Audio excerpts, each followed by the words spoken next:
Section 1. You will hear two colleagues, Marcus and Ella, discussing a work project. First, you have some time to look at questions 1 to 5.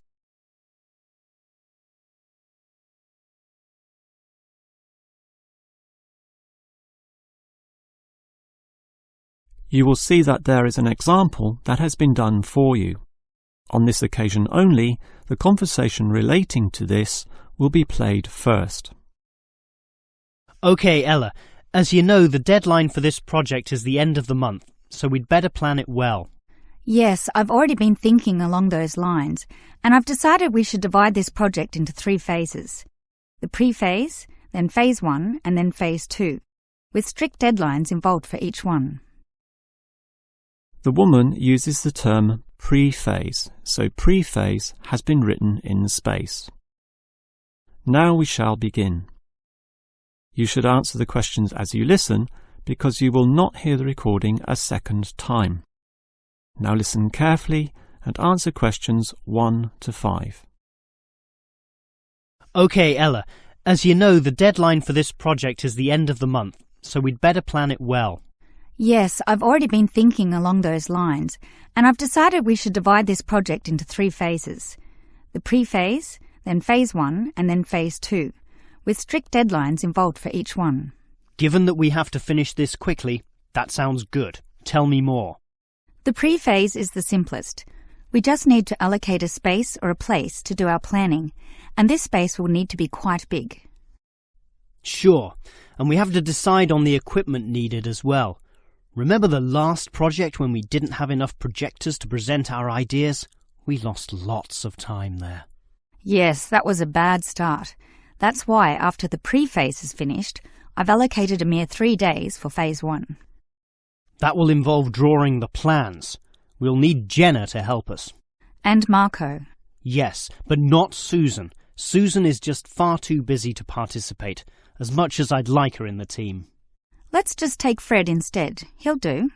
Sure, Fred's not as experienced as Greg, but I agree he'll do fine for this job. Then it's straight into phase 2.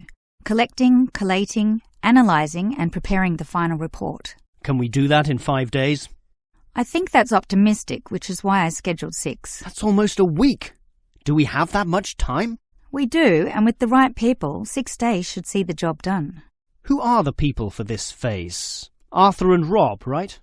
No, Arthur's got other things to do, and Rob's on leave, so Mike alone will be the main man on this part. He's done it before, so it should be fine. But he may need some help with the smaller tasks. Someone who is good with detail and procedures. Peter's not free at the moment, so I can arrange Leo to chip in some time and advice. Leo's very useful, particularly under pressure. And that's everything sorted. Well done, Ella.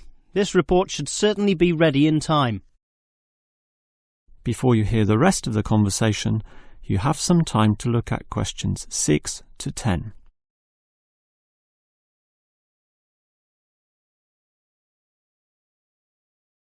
Now listen and answer questions 6 to 10. Okay, Ella, you've done a good job with the basic time frame of this project, but what about specifics? What sort of specifics? Well, things like information gathering. Are we going to use questionnaires like we did last time? I was thinking of using the internet to ask people to give their views, but you often get such silly responses when you do that. I'm of the view that the best way to find out things is to ask people directly, so that's what we'll do. Okay, but that will take longer. We'll probably even have to do some of the work at home. No, I don't think so, as long as we stay back at work for some after-hours meetings. Well, that's better than coming in early. No one functions well in the morning. Also, the final report will need at least 2 appendices. Not only that, we'll have to attach a small booklet to the end, containing printouts of the relevant parts from all the foreign websites we accessed. That will take even more time. Are you sure we can meet this deadline? Yep, I've worked it all out, and I'm confident we can do it. Phase 1 should be finished by the 5th, leaving Phase 2 to begin about the 8th or 9th. Now, there's a public holiday on the 10th, meaning that everything should be able to be submitted on the 15th. And after that, we can relax and celebrate on the 25th when the design division gives us approval to go ahead. Ha! You're assuming that the design division will approve this, and that's not guaranteed at all. Oh, come on, Marcus, be positive. You know this should be approved. In fact, I'm even planning the celebration when this is all over. Oh yeah? What's on the agenda then? Well, we definitely don't want to party in the office, do we? We'll want to get away from this place, and we're all too busy with our own lives and families to find a mutual time free for a dinner party. So I thought we'd just buy some nice expensive gifts for everyone who participated. We can just give these to the people here in the office. That sounds fine to me, but make sure they're not too expensive. The budget department will never approve the cost. Don't worry, I know how much I can get away with. All right, I'll leave that with you. That is the end of section 1. You now have half a minute to check your answers.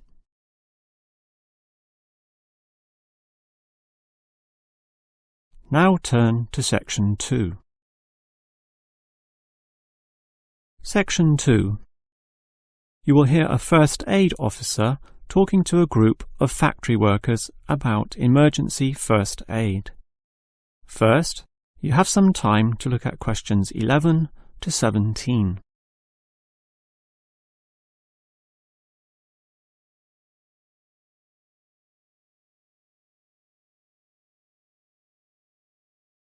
Now listen carefully and answer questions 11 to 17.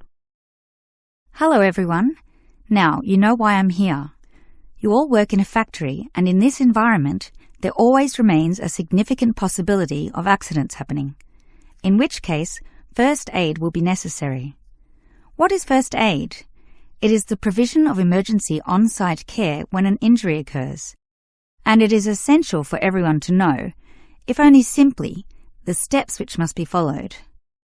There are, of course, minor injuries which may happen, not needing further medical care beyond the intervention of the first aider, but you can never be sure. Thus, the following steps must always be followed. These can be abbreviated to the words Dr. A, B, C. In other words, D, R, A, B, C. The D stands for danger, and that's the first issue to keep in mind. When an accident happens, immediately ascertain that the environment is safe. That, for example, nothing else will fall or break or cause accidents. If you, the first aider, are also injured, the problem is even worse. The R stands for respond. You must then ascertain the best response. Once all the danger has been eliminated and the distress calls sent out, the appropriate action is, obviously, to help the injured party. All right, that leads to A, which stands for airway. In order to stay alive, all people need to have an open airway to allow breathing. A conscious person will automatically clear their own airway. But if unconscious, this may not happen.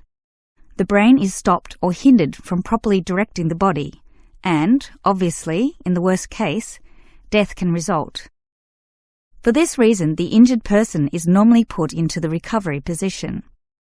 Placed on the side, tilting the head back and ensuring that there are no blockages in the mouth. To free any such blockages, the back can be slapped or the chest compressed, allowing anything to be spat out. Now that the airway is free, check for B, or breathing. If breathing is not happening or is irregular, the first aider may have to assist with what is technically known as cardiopulmonary resuscitation, or more commonly, CPR. This involves breathing for the patient through mouth-to-mouth contact, while periodically massaging the heart through compressions to the chest. This combination allows blood and oxygen to flow around the body, keeping the patient alive, hopefully until medics, such as doctors, advanced first aiders, or ambulance staff arrive. Before you hear the rest of the talk, you have some time to look at questions 18 to 20.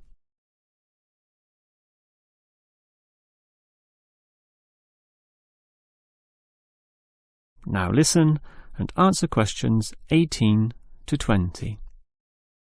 Now, it's certainly good to have knowledge of emergency first aid, but, obviously, the best situation is simply not to have accidents occur in the first place. For that, you need to be aware of safety issues, but just saying be aware does not usually achieve much. It is more important to have an appointed person whose job is to ensure awareness and work safety. Safety inspections would obviously be part of their job, whereby they can make sure, for example, that the first aid boxes are fully equipped. Another idea is to put posters on the walls, but, interestingly, research has proven that these tend to be ignored, becoming just part of the wallpaper, seen but not put into practice. It is much better if everyone is just instilled to not be reckless, that is, to not rush into situations without thinking about the possibility of accidents.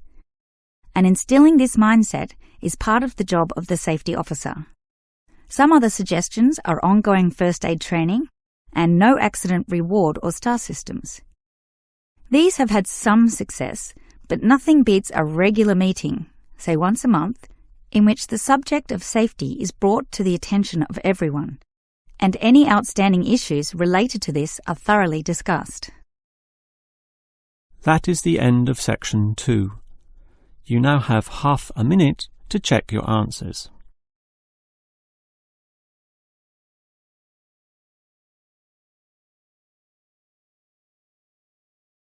Now turn to section 3. Section 3. You will hear two faculty directors talking about which person in their university to promote. First, you have some time to look at questions 21 to 25.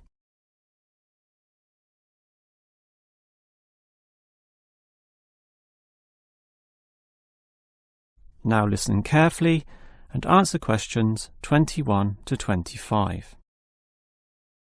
OK, we've got to decide who to promote to leading education officer. Someone from the arts faculty, I suppose.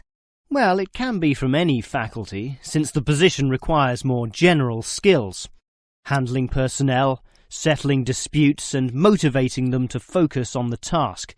It was the last position which involved computer knowledge, not this one.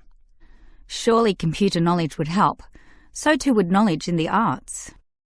Sure, it would help, but the key criterion is being able to direct the staff appropriately. So it doesn't matter then from which faculty we select our candidates?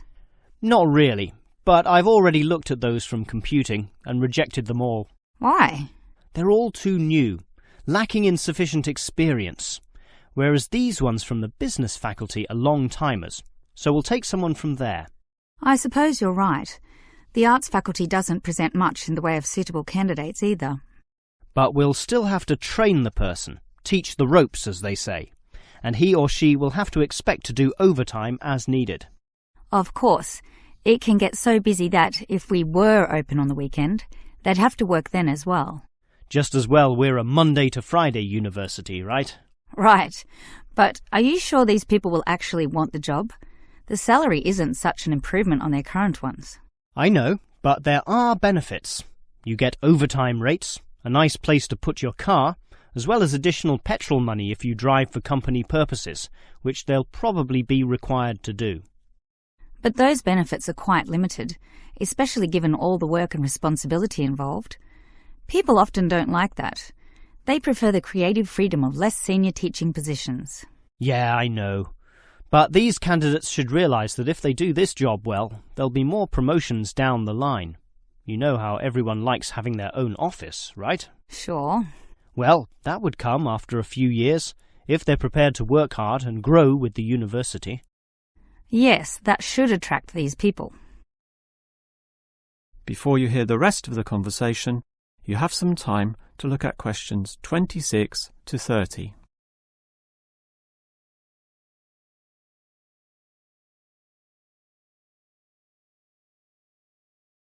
Now listen and answer questions 26 to 30. Well, that's enough talk about the job. What about the actual candidates? How many do we have? I've narrowed it down to 4. Just using their first names, that's Stephen, Abdul, Lek and Oscar. As you said, there's quite a bit of experience between them, about 34 years in all. What's the exact breakdown of figures? Abdul and Stephen both have 7 years. Lek has one more, and Oscar is the most experienced at 12.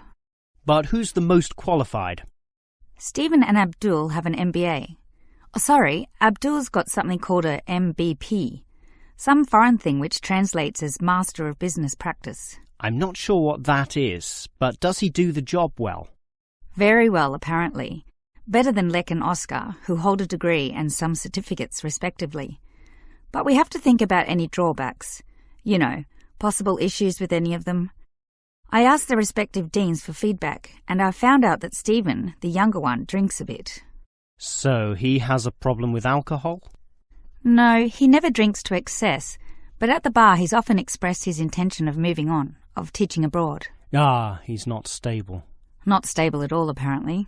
We'll never know for how long he'll hold the job.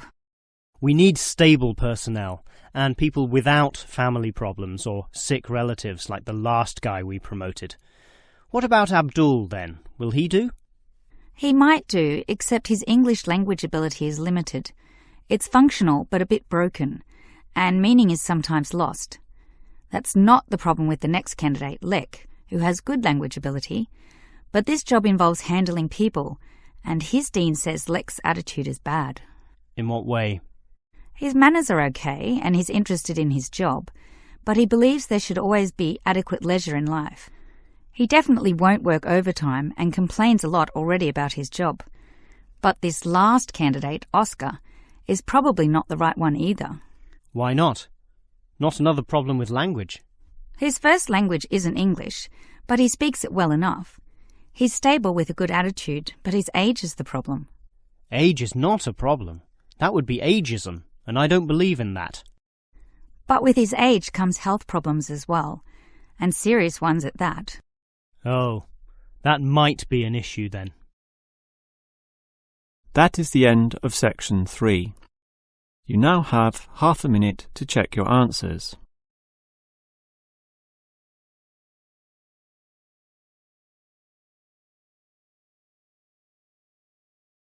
Now turn to section 4. Section 4. You will hear a lecturer talking about an unusual atomic particle called a neutrino. First, you have some time to look at questions 31 to 35.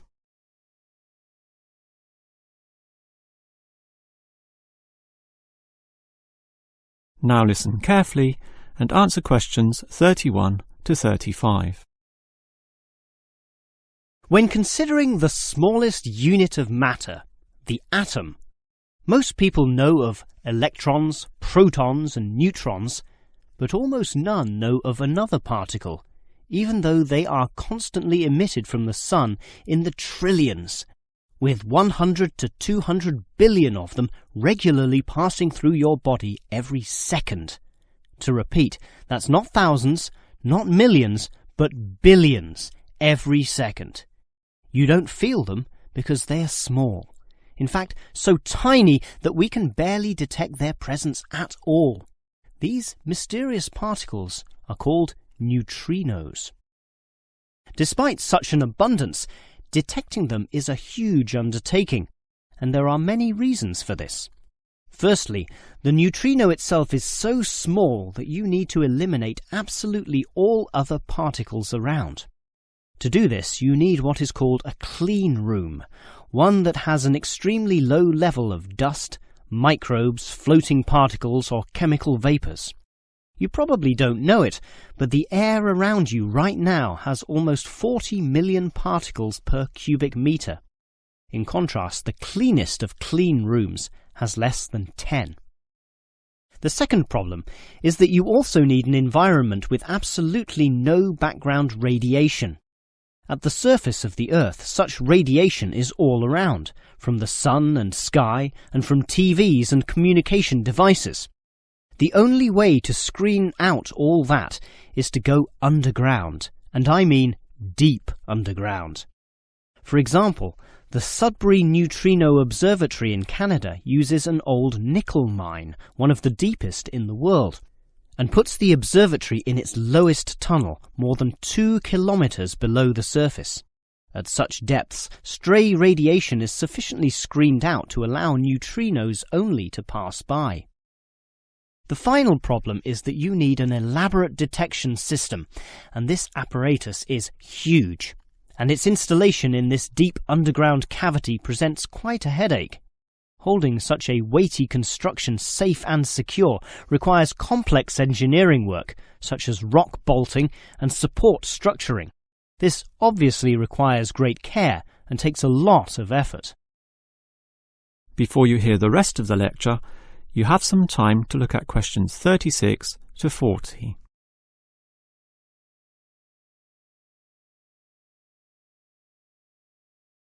Now listen and answer questions 36 to 40. So I've told you about the difficulty in detecting neutrinos. They are tiny, virtually weightless, have no electric charge, and hardly interact with anything at all. Yet we can detect them, and to see how, let's consider the Sudbury installation once again. The detector there consists of a spherical container filled with heavy water.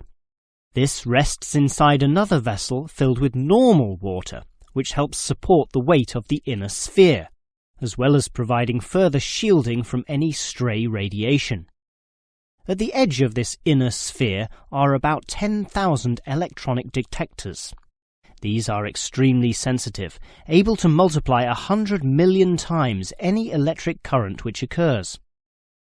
So, as the neutrinos pass through this sphere of water, there is a very, very, very small chance that one of them may hit a water molecule. To increase the likelihood of this, 2 strategies are used. 1. The larger the sphere of water, the better, and the Sudbury tank holds not 10 tons, not 100 tons, but 1,000 tons. 2. The water is special, consisting as it does of heavier molecules. So what happens is this. If the neutrino hits the water molecule, the neutrino is absorbed, but the molecule itself splits apart, producing a tiny electric current. It is this which is detected and analyzed, giving key information about the neutrino. The final question is, why do we care about these elusive particles? Well, just think. They can pass right through the core of our sun at the speed of light without being affected or losing strength. No other form of radiation can do that, meaning that the knowledge we get about neutrinos can help us to control them. With this ability, we can probe the center of our Earth, the inner layers of our sun, and the outer limits of our solar system. And that makes it all worth the effort. That is the end of section 4. You now have half a minute to check your answers.